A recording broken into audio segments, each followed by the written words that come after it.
भगवते वासुदेवाय। ॐ नमो भगवते वासुदेवाय। ॐ नमो भगवते वासुदेवाय। ज्ञानतिमिरन्दस्य ज्ञानाञ्जनशलाकया चक्षुरुन्मिलितं येन तस्मै श्रीगुरवे नमः। नमो विष्णुपादाय कृष्णपृष्ठाय भूतले श्रीमते भक्तिवेदांत स्वामिनिति नामिने। नमस्ते सरस्वती देवे गौरवाणी प्रचारिणे निर्विशेष शून्यवादी पाश्चात्य देशकारिणे। जय श्री कृष्ण चैतन्य प्रभु नित्यानंद श्री अद्वैत गदाधर श्रीवासदि गौर भक्तवृंद। हरे कृष्ण कृष्ण कृष्ण हरे हरे, हरे राम राम राम हरे हरे। ओम पूर्णमदा पूर्णमिदं पूर्णात् पूर्णमुदच्यते पूर्णस्य पूर्णमादाय पूर्णमेवावशिष्यते। ओम हरे कृष्ण कृष्ण कृष्ण हरे हरे, हरे Ram Ram Ram Hare Hare.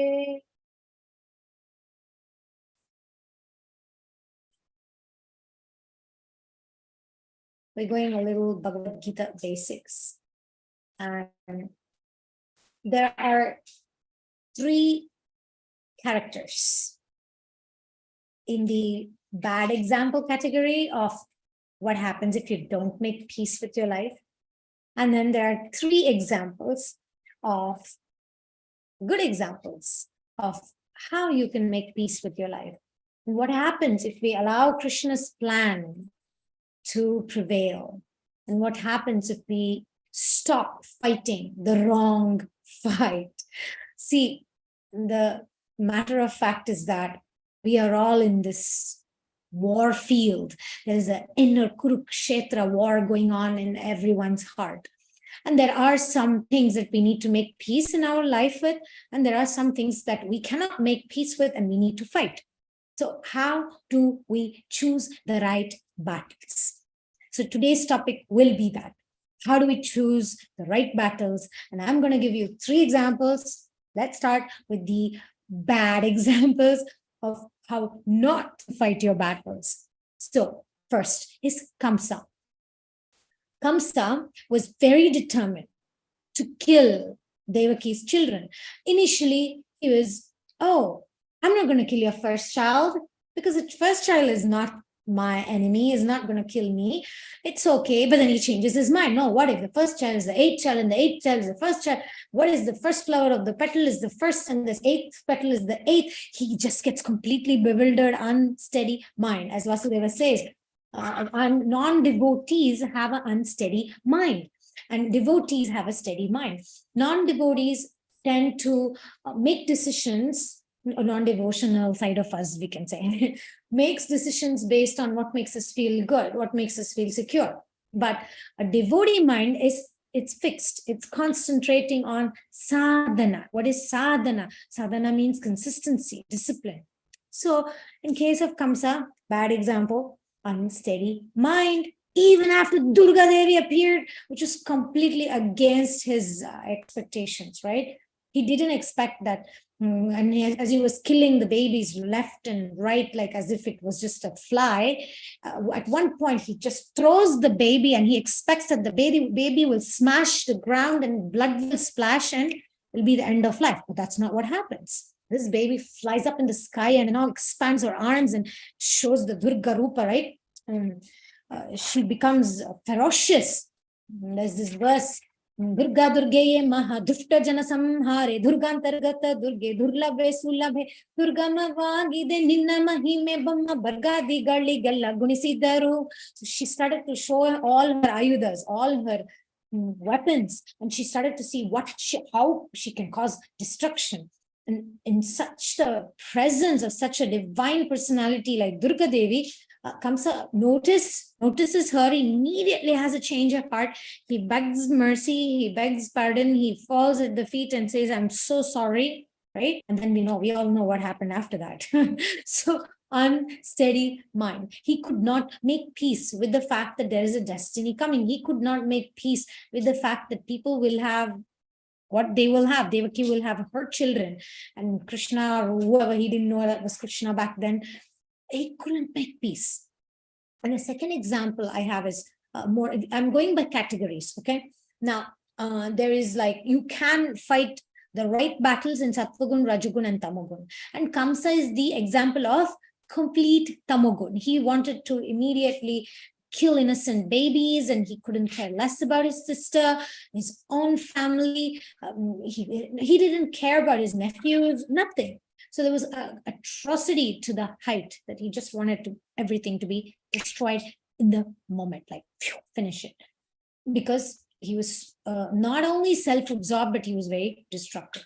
Now, the second example is in the mode of Rajas. So in the mode of Rajaguna, Amba, the character in Mahabharata, she was one of the three sisters of the Kashiraj king, and all the three sisters were won by Bhishma because of his prowess. He enters the Swayamvara, and he challenges, who wants to fight me? Nobody wants to fight Bhishma except Shalva, who was in love with Amba, and Amba was in love with him, and Bhishma didn't know about it.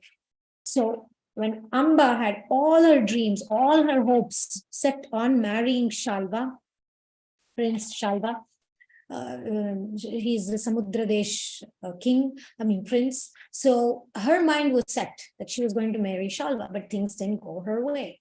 Does it ever happen to you? Probably not, because you may be all demigods and all your life works out exactly as you expect. But in Amba's case, although she was a princess, she didn't have life her way. And that was the beginning of the tragedy and the travesty that ensued in the whole Mahabharata war.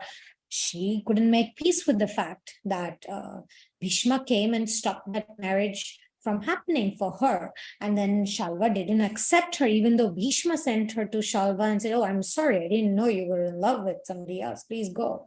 So even though Bhishma gave freedom to Amba, right? Sometimes life does test us, life does give us difficulties, but there is also some good things, some good blessings, but we don't want to count them, right?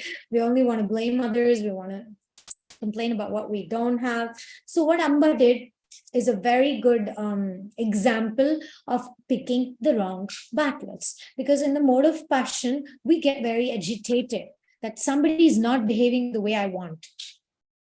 Now, there are different people that Amba could blame, right? She could blame Shalva and saying, why you didn't marry me? If you were really in love with me, you'll give up your Kshatriya mood of always winning. And yes, you got defeated by Bhishma, but still, why didn't you marry me? No, that's not what she chose to do, right? She kept a revenge of lifetimes on Bhishma.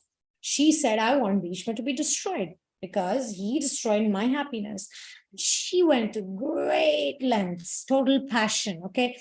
She went to great lengths because in ignorance, we don't care about destroying ourselves, destroying our family, destroying everybody. In passion, there is a anticipation, there is hard work, there is austerity. Like Amba, she performed austerities. She went to Parashurama, she begged him for help.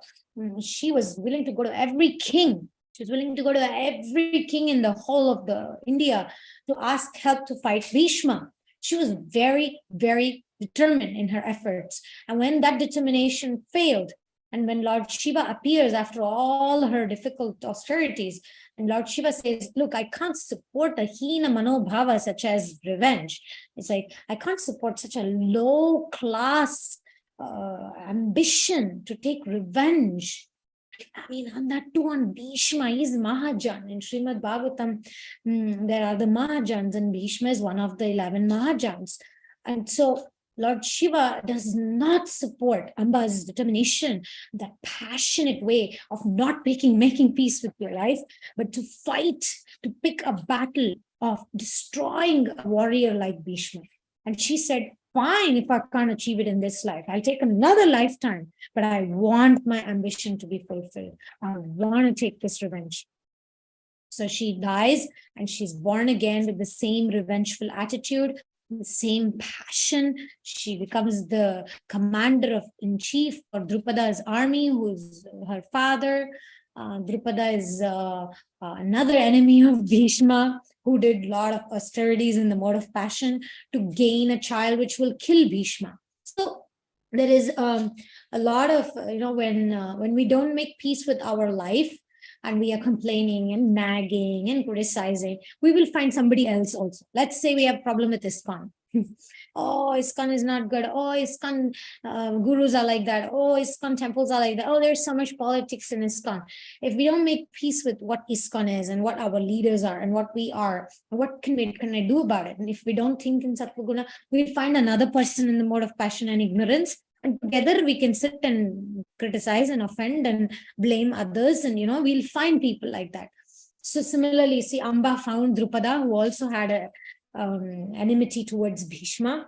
So everything came together, and Amba was born, she was born as a transgender person, right? So there's a whole story about her and how in the end she does get her desire fulfilled, but at what cost? At the cost of losing so many lifetimes.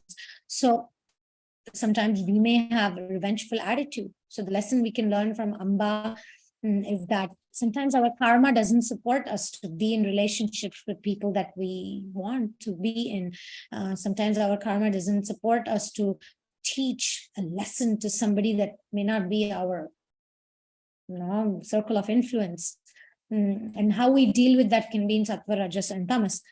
In Tamas, we can just spread rumors or destroy the person. In Rajaguna, we can get more and more people together to fight against them and waste years and months trying to fight a battle that may not actually be your battle. But in the mode of Sattva, we acknowledge how we feel. We can see that things are not good and things are not in the right way. And we look at our circle of concern. Yes, I'm concerned about the situation, but we realistically also see, is this my battle? Is this where I want to spend my life, my energy into? Is this my circle of influence? Do I have power and influence to do something in this area or not? So the third example I have, which is like a little bit of Sattva Guna, but the wrong fight. Okay.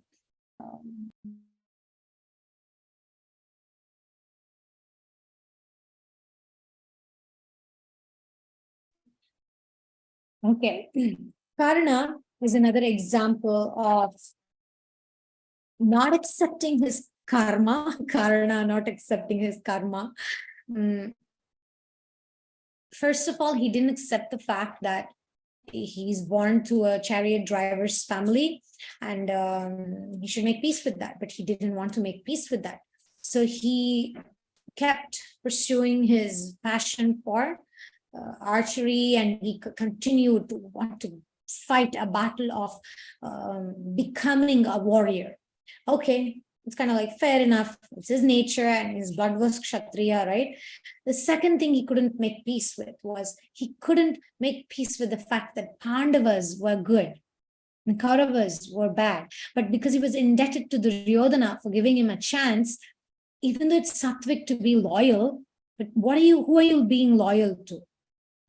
So he was kind of making peace with the fact that Duryodhana is bad. He tried to kill Bhima. Duryodhana is bad. He tried to kill all the Pandavas in the Lakh house. And Karna had his dilemmas and difference of opinion, and he had a huge crisis over Duryodhana's decisions.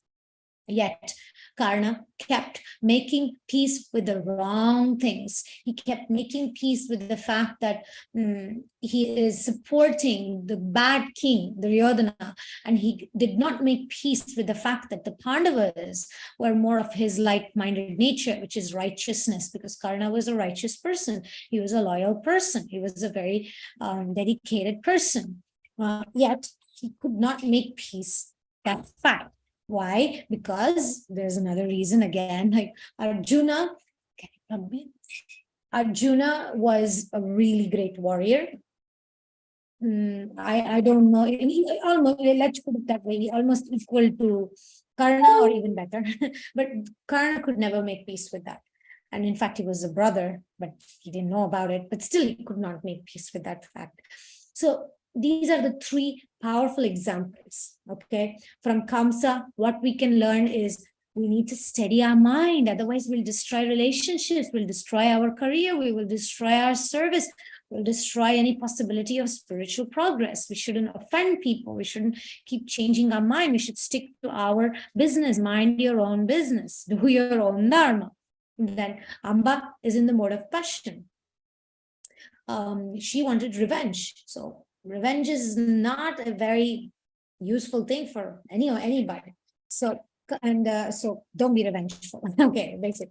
And then Karna, what we can learn from Karna is, even in Sattva Guna, you could be picking the wrong fight.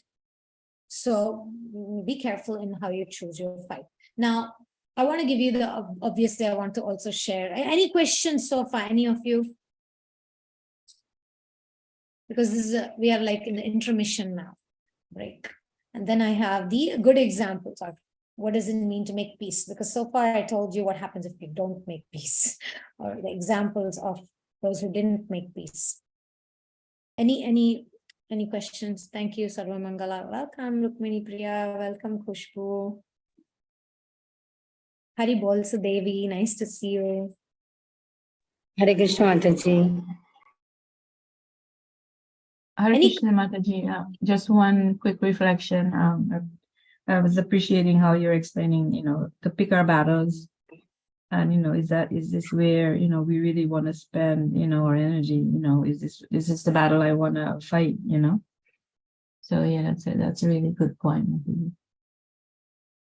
Anything else you want to add? Any of you, if you want to add anything, please feel free. Maybe I left out some detail that is relevant, especially, in our life, because these are characters I often think, especially Amba.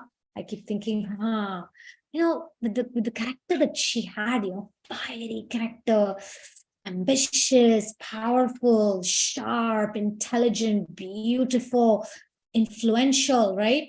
Imagine yourself like that, and you fall in love with somebody, and you cannot marry that person for some very weird reason. And what are you going to do? And the whole world knows that you gave your heart to a guy, and the whole world knows that someone else won your body, means Bhishma took it.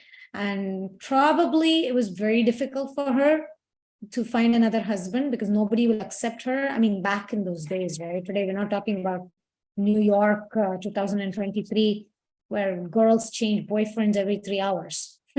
I'm talking about, 5,000 years ago, where the culture of the society is once a guy, the father gives the girl to some boy, even by word, by just saying, I will give you my daughter in marriage, that's it. Nobody else will touch, nobody else will think of the person.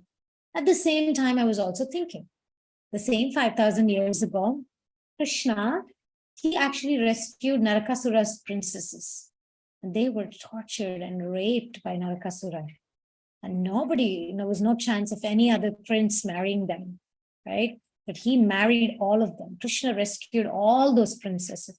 So the point is, if we want to be in the mode of Sattva Guna, and if we want to have faith, Krishna can save us, but we need to let him save us and not pick the wrong battles, meanwhile, destroying our own peace of mind. So I was thinking of Amba a lot. And I can understand why she did what she did. And I thought, what would her life be like? Another option I thought was, I was obviously exploring a little bit with my accordance with my nature.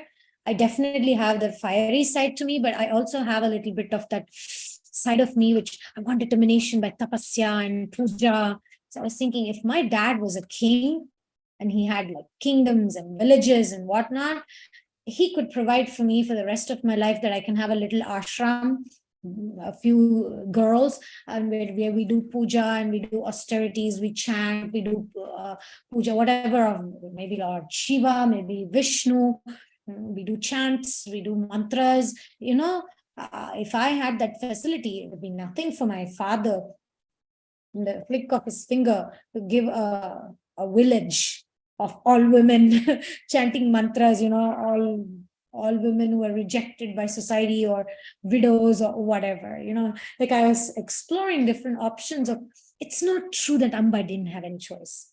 Years ago, I would think maybe she didn't have any choice, but it's not true. That was not the only way. There were choices. So similarly in our lives too, sometimes we may behave aggressively and think, but I had no other option. We always have an option.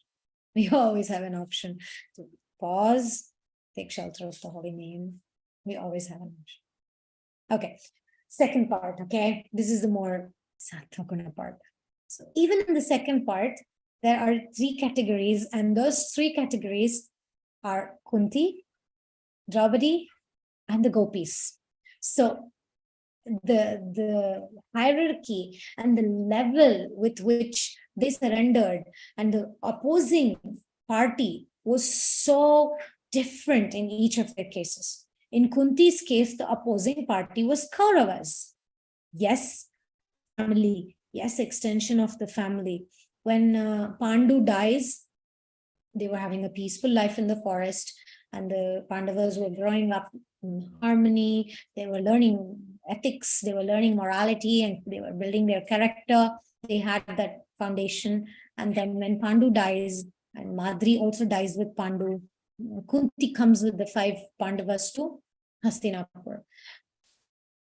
Obviously, she expects nice treatment, that they will be accepted and they will be treated nicely, but that's not how life goes for Kunti.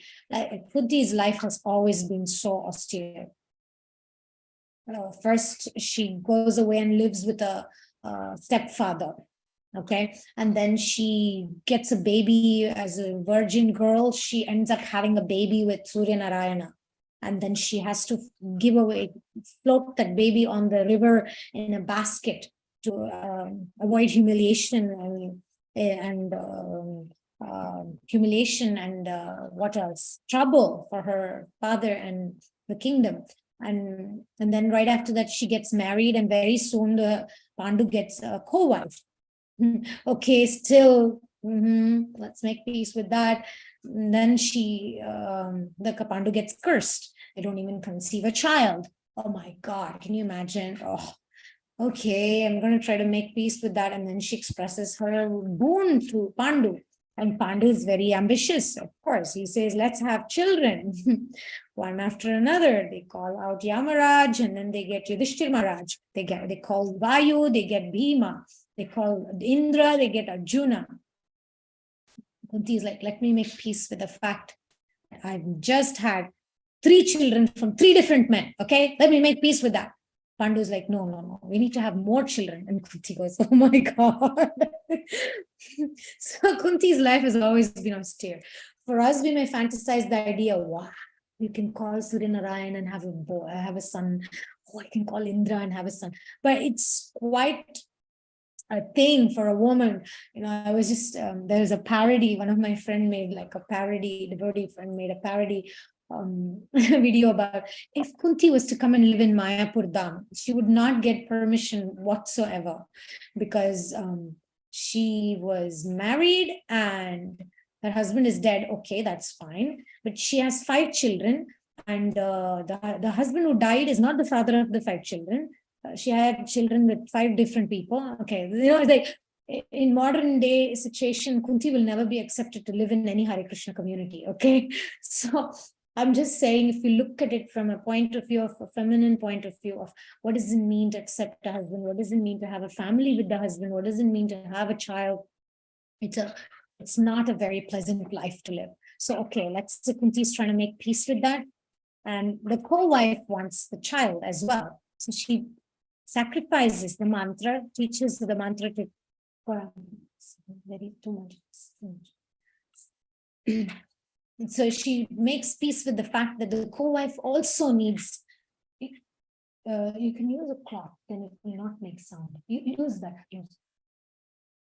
So she makes peace with the fact that, okay, I have a co-wife and I need to also try to do some sacrifice for her. And then she teaches the mantra, and then she gets the child. So all this was not done for any sense gratificatory purposes. It was meant to do their dharma as the queens of the empire. Like I told you, no woman is going to be happy about the kind of life that she had as a woman, okay?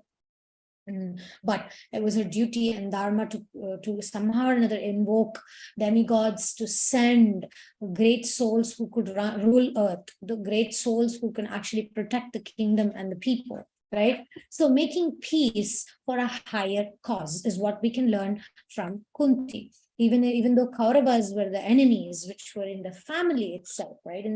The Kauravas were cousins of Bhima and the Pandavas, but still Duryodhana tried to kill Bhima. And even though they were family, still Duryodhana tried to kill the Pandavas and Kunti in the Lakh house. He wanted to burn them all alive, burn them all alive, make them be gone and dead. And, can you imagine making peace with that kind of life? You have a problem because your neighbor is not nice to you. You have a problem that your aunt or your uncle or your cousins don't talk to you. Go figure how Kunti must have felt and how she made peace with that. So one level, Kunti making peace with the way the Kauravas were and the whole Hastinapur situation was. But another level is even more shocking. Draupadi, 5 most powerful husbands. Again, it's nothing to rave about saying I have 5 husbands. Back then, it was such a burden to carry that you have 5 husbands. To manage one is so hard. Imagine 5 husbands, that 2 Pandavas. How would you please them? How would you serve them? Draupadi could. She was serving 5 husbands. She gave her life. She gave her soul. She gave her reputation. She gave everything to these husbands, right? They were everything to her. The world was criticizing her, and everything was unpleasant as much as it can be for a woman. Yet, because she was doing for a higher cause, she was making peace with the fact that Kunti told Arjuna, marry, share with all of, when Arjuna comes and says, I've received a charity today, right? Kanya Dana, they say, when you have received a girl in marriage, it's charity. So Arjuna says, I've received charity today, mother. And Kunti doesn't even look. And in impulse, she says, share it among the 5 of you. So there's a whole, box of Pandora opening up there. How are you going to make peace with that? As Kunti, she had to make peace with the fact that she just put her sons and just newlywed daughter-in-law through this. Then Pandavas had to make peace with this. And Draupadi had to make peace with that. But I haven't even gotten to where Draupadi had to make peace. Dushasana drags Draupadi in the middle of the assembly hall. And she's the empress of the world, remember, okay? She's the empress of the world, and Duryodhana and Dushasana are insulting Draupadi, and Dushasana is dragging Draupadi by her hair. She's supposed to be like a mother to him, an empress also. He couldn't care less. He's dragging Draupadi down the hall, and as all her pearl necklaces are being, actually it is mentioned in the Mahabharata that she was in her period at that time, actually. So in that kind of a condition, he's dragging her, and the Pandavas are watching her, watching with shame, with guilt, with amazing amount of unbearable feeling of disgust for the Kauravas, for the Shasana, and for themselves.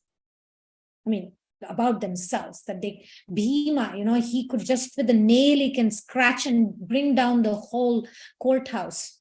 And he just sat there, grinding his teeth and squeezing his fist and folding his toenails, not being able to do anything, feeling powerless, right? And imagine how Draupadi must have made peace with the fact that her husbands, in this case, it's not even Kauravas, right? In this case, is her very own husbands that she sacrificed so much for. They cannot be there for her. They're watching her being insulted. They're watching her being disrobed. And there's nothing those men are willing to do. They're not even willing to lift a finger. They're not even willing to, get their weapons up to punish these rascals who are trying to do such an atrocious thing with the queen of the empire. In that situation, Draupadi had to make peace.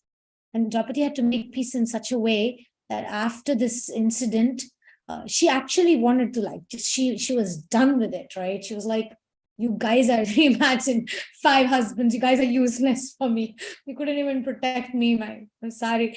And at one point she was holding on. Imagine our situations sometimes. Our life is just throwing us left and right like an ocean. Like the ocean waves are crashing, ocean waves meaning difficulties. There's nothing we can do. Imagine holding on to your sari. What is that even going to do? What is even holding on a sari in front of Dushasana going to do? He's a powerful prince warrior. How she's gonna hold on to that sari? Can't. And at one point she realizes, by the way, my dear friends, my dear Vaishnavis, imagine that sari to be those things that you're trying to hold on to in life, those people you're trying to change in your life, those things you're trying to control in your life. At one point we must say, there's nothing I can do. I say, Krishna, you take care of me. So that's when Krishna actually comes. He tells Rukmini, I'm waiting for her to call me. He said the same thing about Yudhishthir. Now, when Uddhava asks Krishna, why you didn't go to save Pandavas? You're supposed to be up at Pandava. You're supposed to be helping even the most abandoned orphans. And Pandavas, for God's sake, for your sake, they're your best friends, and you didn't go to save them. Why? Krishna says, I was waiting for them to call me. So Yudhishthira and the Pandavas could not actually make peace when they were playing the dice game. They couldn't remember. They didn't call Krishna in. Maybe they thought, I'll fix it myself. But Draupadi was in such a powerless position, she couldn't hold on to that sari anymore. That Krishna says in the 11th canto, I was waiting at the door that Yudhishthir will call me. I was waiting at the door that at least Arjuna and Bhima, when they were lost and they were standing there with blinking eyes, criticizing Duryodhana, criticizing Bhishma, criticizing Dronacharya, criticizing Dhritarashtra. Instead of all those sentences they used, I just wanted them to say, Krishna, come. They didn't call me. How can I interfere with their free will? He tells Uddhava. So he was waiting at the door. And then he was waiting for Draupadi also. Actually, at one point, when he's playing the dice with Rukmini, he's actually in Dwarka playing dice. And while Draupadi is trying to hold on to her sari and in need of help. And so he's very agitated. And when Rukmini asks, he says, because Krishna is in trouble. Draupadi is known as Krishna. She's in trouble. And Rukmini says, why don't you go? Why don't you help? He says, I'm waiting for her. I'm waiting at the door that she'll call me. So among the Pandavas, Draupadi was the one who could actually make peace. And in this situation, making peace means calling Krishna in, because he's waiting for us. And then the third example I want to give you today is Kunti with the Kauravas is one level. Draupadi with her own very husbands is another level. We can relate to that. We all have relatives that are not on our side and we have to struggle, right? We see them not being serious in Krishna consciousness or not taking up to Krishna consciousness, and we wonder why. I have that situation. I keep thinking why my family doesn't take up to Krishna consciousness seriously. They've met my Guru Maharaj, they've taken shelter, they've done things, but never really take up sadhana bhakti very seriously. So I do wonder why, right? And then we all have some situation. Some of us here are married, right? I'm married. Sarva Mangala is married. Shudevi. Some of you are married, right? Some of you are not married. Maybe Rukmini Priya are also married. So we are married, and we know the situation that our husbands cannot please us and keep us happy all the time. There are situations and occasions where we have difference of opinion, or our husbands are not able to really protect us. So it's relatable to say, Krishna, you know what? My relatives, I can't trust them. My husband, not 100%, not like I can trust you, Krishna. But what are you going to tell about the third example I have for today? The gopis. They had everything. They had Krishna. Krishna would come and dance with them. Krishna would play the flute for them. Krishna had given his life and soul to the gopis, and gopis had given their life and soul to Krishna. perfection, of spiritual bliss and happiness, right? Krishna leaves. Oh my God, that was definitely not something the gopis were expecting. You're going to make peace with Krishna leaving. 16-year-old, he leaves. When did they even imagine that was going to happen? They didn't. And in fact, I wouldn't really say they made peace. They didn't exactly make peace. There's the whole descriptions of the explanation of how when the gopis were waiting, and when Krishna's chariot was moving, some just fell in front of the chariot and wanted the chariot to go over them. Some just lost their consciousness. Some just went mad. Some just went crazy. It was just inconceivable for them to make peace with the fact that Krishna was going to leave them. Of course, there are esoteric examples that they couldn't. The only way they could make peace was Lalita Sakhi jumped over a cliff. Radharani drowned herself in the Yamuna eventually, but Radharani actually, Gaurangi, can you remind me? Radharani went into Satyabhama, right? And Lalita Sakhi went into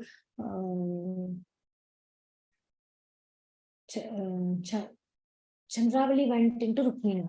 Yeah. So Chandravali's spirit, you can say, entered the body of Rukmini, and Lalita Sakhi's spirit entered Radharani enters Satyabhama, and like that. So the gopis take place in Krishna's queens. So there's esoteric examples of how they make peace. That's a transcendental level of making peace. But again, even in this level, making peace is only possible with Krishna. Whether we are Kunti with the Kauravas, Krishna is the shelter. Krishna is the only shelter. In fact, Kunti says, let difficulties come again and again. Because whenever difficulties are there, you are there, Krishna. So because you are there, I'm at peace. So what it means to make peace. Sorry? Yeah, let me always remember Krishna. Gaurangi is reminding me was Kunti Devi's prayer that let me, whatever, let in the difficulties, we will remember you, Krishna. We will call you with devotion, please, and then you will come. Then what else is there for us? We are completely at peace. So Kunti Devi's way of making peace was to ask even for difficulties, if that is what is going to make me remember you, Krishna, but remembering you is my peace. Draupadi Devi, she made peace by calling Krishna in and realizing that even her great, powerful 5 husbands cannot bring her peace or protection, but Krishna can. And in terms of the gopis, no matter what, Ashlishya va padaratam pinastuma madarshanam. So Krishna is the life and soul. Whatever happens, even if you're going to leave us here from Vrindavan and you're going to be in Dwarka and you have your queens, we're going to give up our lives and be in the bodies of your queens so that we can be near you. I mean, that's another level of making peace, but I don't suggest you trying that. But I'm saying in the levels, okay? There are levels. So this is my quick, longish talk. So these are my thoughts. Anything you'd like to add, please feel free. We'll take 5 to 10 minutes of questions or comments, and then we'll go offline, meaning I'll take off the recording. So anything you have to share, any questions or any comments, please.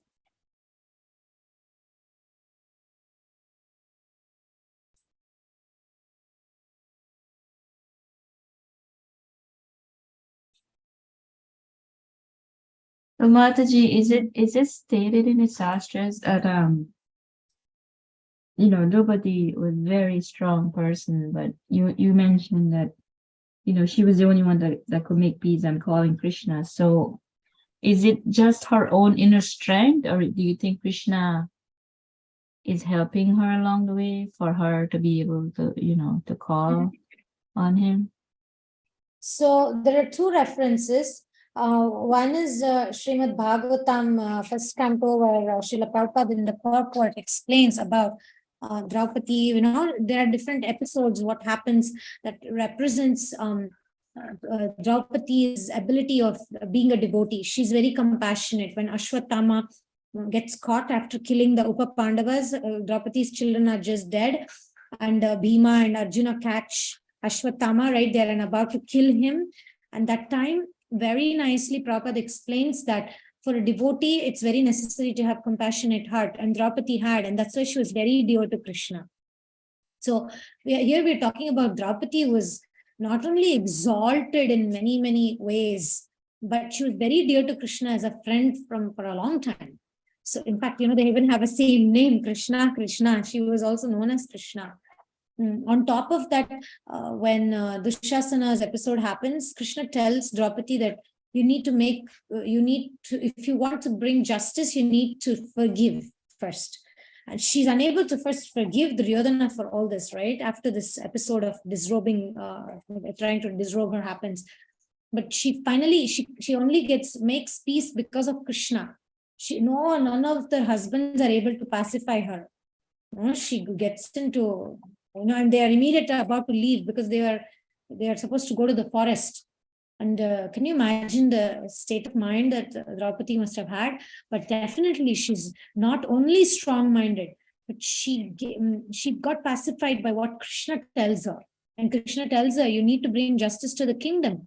And if you want to bring justice to the kingdom, you need to forgive Duryodhana. She's like, what? What are you talking about? So that's the difference between Draupadi and Amba. Amba was revengeful. She didn't care about others. She wasn't thinking of higher cause. She wanted her revenge. But in Draupadi's case, she lost the kingdom. So many things were happening. Even later, the sons are dead. And she's still thinking of the higher good of everybody. That's what makes her dear to Krishna.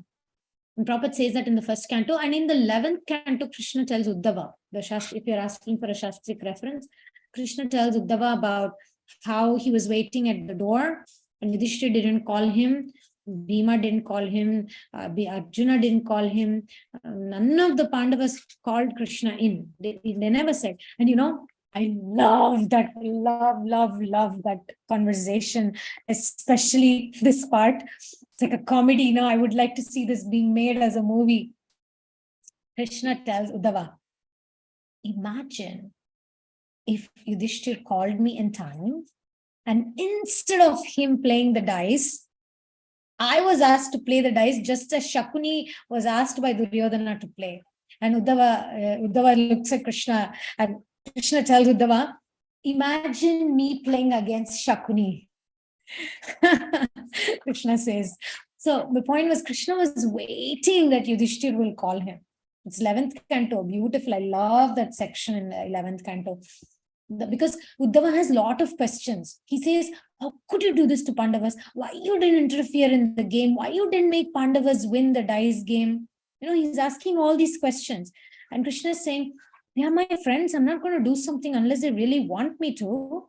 They didn't call me at all. And then at one point he says how Draupadi called him. So yeah, Draupadi is extraordinary devotee. She is glorified beyond, even more than the Pandavas in that occasion, because she called Krishna. Whereas maybe it's also that's where Prabhupada in the first canto says it's easier for women. It's easier for us to take shelter because men have this attitude, men have this attitude of like, I can fix it. I can do it on my own. It's very hard for them to say, I'm powerless. Imagine if I don't want to even say it, but if the Pandavas were stripped naked, okay? They were almost naked. Duryodhana took off their crown, they took off the chadar, they took off everything. But for a man, okay, get naked in the public assembly is not such an insult. Is not. But for a woman, it is. It is unthinkable, unimaginable, right? So for a man, it's like, I can handle it. But for a woman, we are very, very vulnerable. And to be put in that kind of a position makes us so helpless. That's why being vulnerable is glorified, and it's actually a great devotional quality. And that's when actually Krishna appears again and again and again and again. He appears to the vulnerable Dhruva Maharaj, 5 years old, went to do tapasya in the forest. He comes to aid and rescue of Prahlad, vulnerable 5-year-old boy. He comes to rescue of Draupadi, who's a vulnerable woman who's being disrobed. He comes to the vulnerable elephant animal who is screaming for help because a crocodile has cut the leg. What can an elephant do when its leg is caught in the crocodile? Helplessly just call to the Lord. Like that, we can give many, many, many, many examples. And I cannot not mention in Gita Connection, our hero of Gita Connection. No, actual hero is not Arjuna, not Bhima. Actual hero is Krishna. So Arjuna was powerless in the battlefield.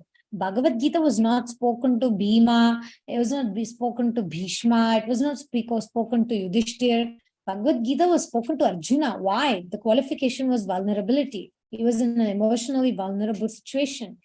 Arjuna accepted powerlessness.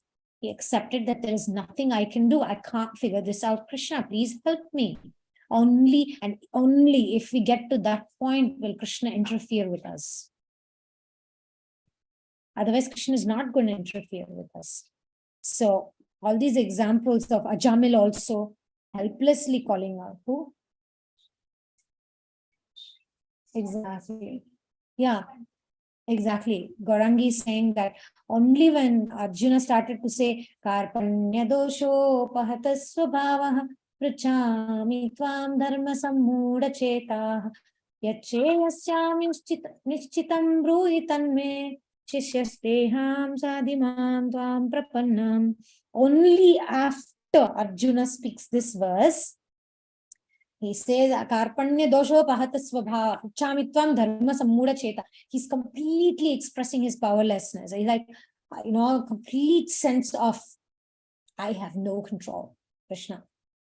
I'm full of faults. I don't know. I have no idea what to do.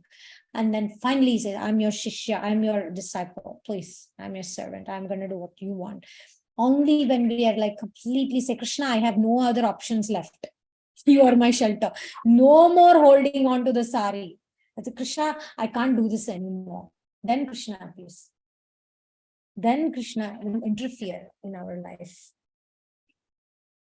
Yes, Mataji. Thank you. That's so nice. So sweetly you explained that.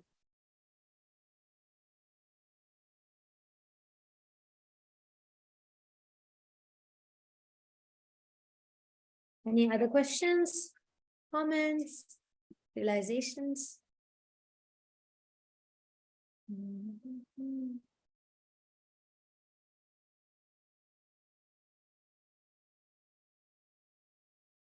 I want to read the exact translation of Karpanya dosha.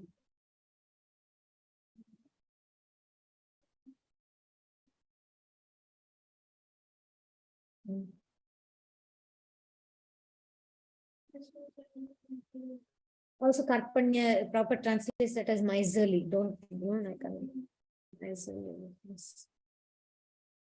I've lost all my composure.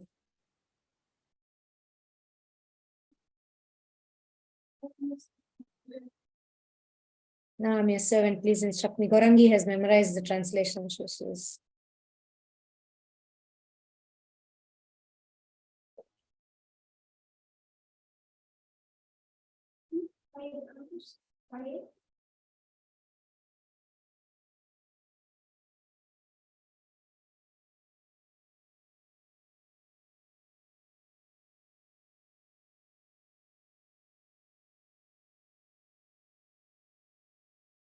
miserly now.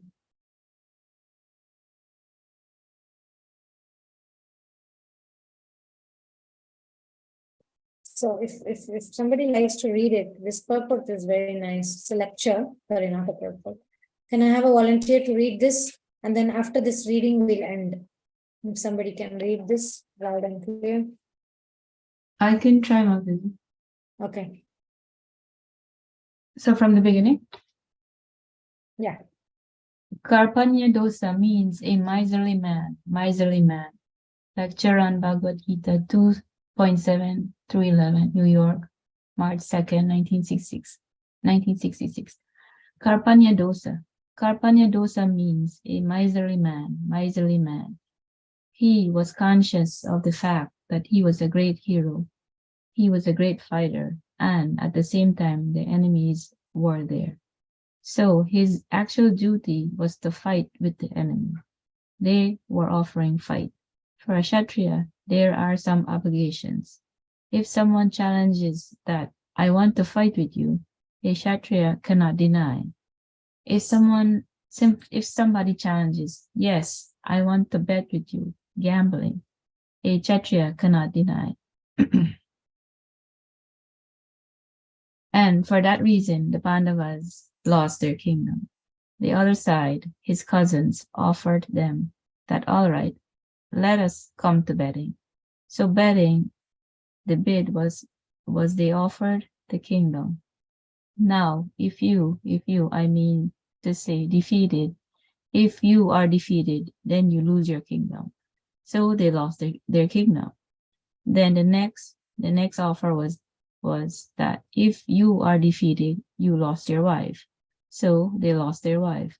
And similarly, they were put, now this time, if you are defeated, you have to go to the forest for 12 years.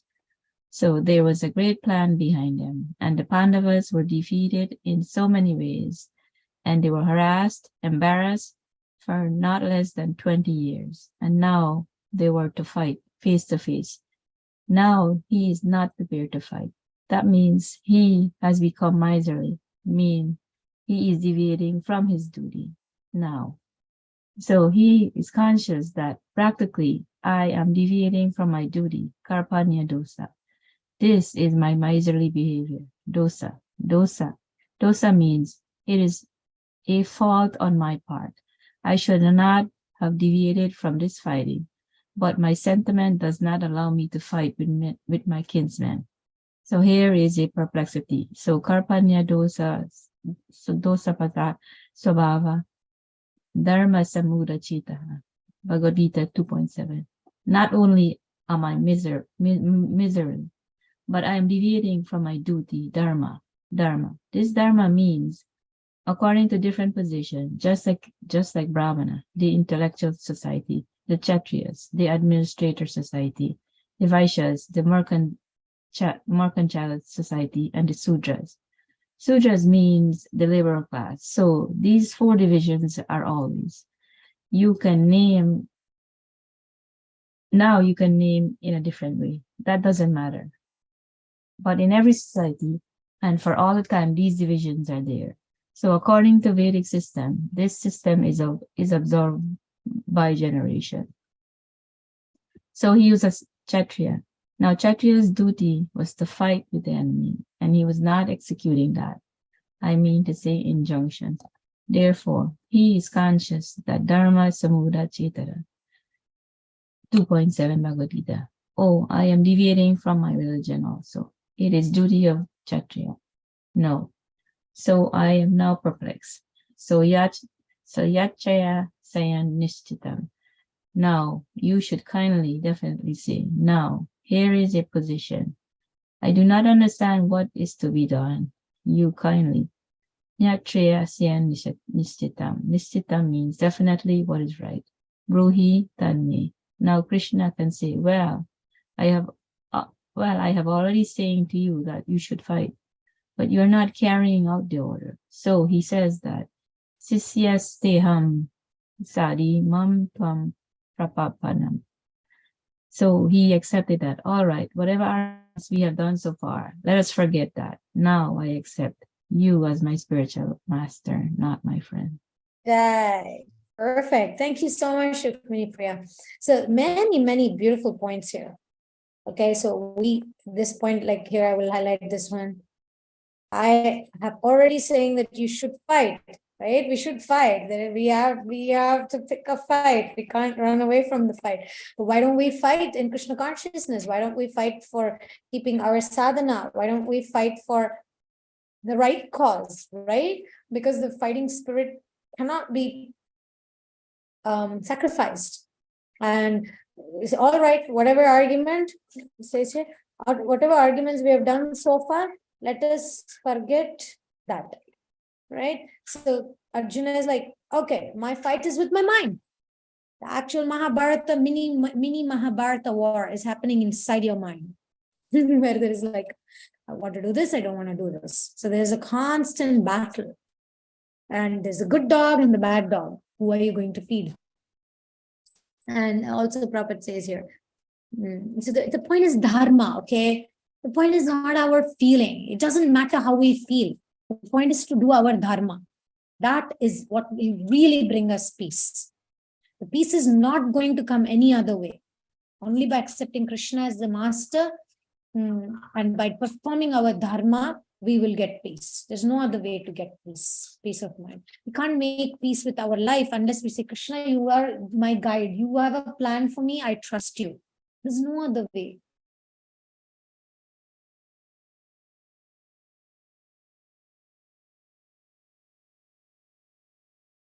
Jai. Very nice purport. Because Arjuna had already come to that point. I don't care if I'm defeated. I don't care. Let this Kauravas take away everything. He was in that position, Harassed, embarrassed. See what he says here. So serious. There was no, they lost their wife. There was a great plan. There was a great plan of the Lord, right? Harassed, embarrassed for not less than 20 years. Now they were to fight face to face, and he's not prepared to fight. So he's running away from the duty. Sometimes it's like that with us. I mean, just today I've been facing small incidents like that. I'm going to stop the recording and share what is my personal realization regarding this thing. So thank you very much for everybody watching online. If you have any personal questions or something, you can contact me.